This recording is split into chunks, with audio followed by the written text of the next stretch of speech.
Hi friends, welcome back to my channel. আজকে আমরা most important topic নিয়ে discuss করব।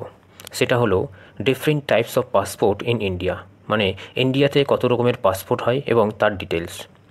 আপনি যদি বিদেশে ট্রাভেল করতে বা কাজ করতে এমনকি গভর্নমেন্ট সার্ভিস জয়েন করতে চান, তাহলে এই ভিডিওটি আপনার জন্য। Indian ministry of external affairs দ্বারা মেনলি 4 রকমের পাসপোর্ট ইস্যু করা হয়। চলুন সেই পাসপোর্টগুলি ওয়ান বাই ওয়ান জেনে নিই। Number 1, ordinary passport. এটা হলো মোস্ট কমন পাসপোর্ট। এটা ডার্ক ব্লু কালার হয়।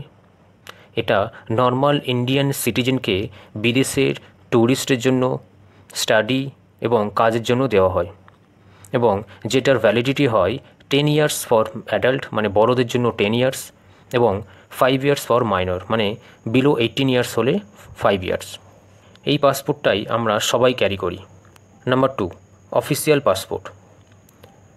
এই পাসপোর্টটি হোয়াইট কালার হয়।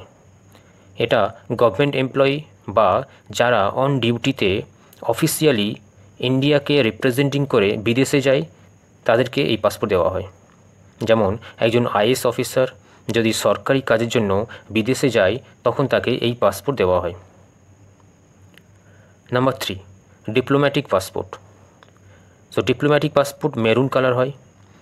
এই পাসপোর্টটি ইন্ডিয়ান ডিপ্লোম্যাটস বা পলিটিশিয়ান, টপ গভর্নমেন্ট অফিসিয়ালস এবং যারা ডিপ্লোম্যাটিক অ্যাসাইনমেন্টের জন্য বিদেশে ট্রাভেল করে তাদেরকে দেওয়া হয়, কারণ এই পাসপোর্টের জন্য অনেক কান্ট্রিতে তাদেরকে স্পেশাল প্রিভিলেজ দেওয়া হয় এবং ফাস্টার ইমিগ্রেশন ক্লিয়ারেন্সও দেওয়া হয়। নাম্বার 4, এমার্জেন্সি সার্টিফিকেট বা স্পেশাল ট্রাভেল ডকুমেন্টস।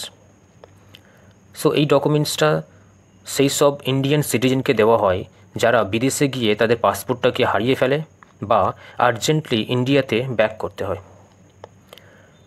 এটাই ছিল 4 টাইপস অফ ইন্ডিয়ান পাসপোর্ট এবং তার ডিটেলস। আপনার কোন পাসপোর্টটি বেশি ইন্টারেস্টিং লাগলো অবশ্যই কমেন্ট করে জানাবেন, এবং ভিডিওটি হেল্পফুল হয়ে থাকলে লাইক ও শেয়ার করবেন। চ্যানেলটিকে ফলো ও সাবস্ক্রাইব করবেন for more updates on visa, passport এবং ট্রাভেল টিপস। Thank you.